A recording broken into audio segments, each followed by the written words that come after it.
ان کو میری طرف سے السلام علیکم۔ میں مختصر سا خطاب کروں گا۔ سب سے پہلے تو میرا تعلق بھی تعلیم و تربیت سے ہی ہے۔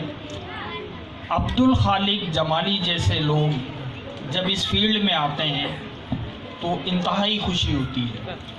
اس کی ایک وجہ یہ ہے کہ عبدالخالق جمالی نے ایسا اسکول خدا کی بستی میں بنایا۔ بیک گراؤنڈ دیکھا جائے تو کاروباری لوگ ہیں، اور کاروباری جب بھی کسی فیلڈ میں آتا ہے اس کا مقصد ہوتا ہے کچھ کمانا، کچھ ارننگ کرنا۔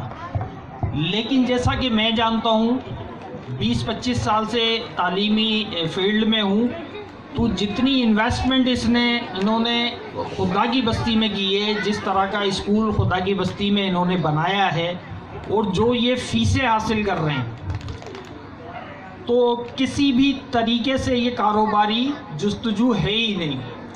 مجھے پتہ ہے 400-300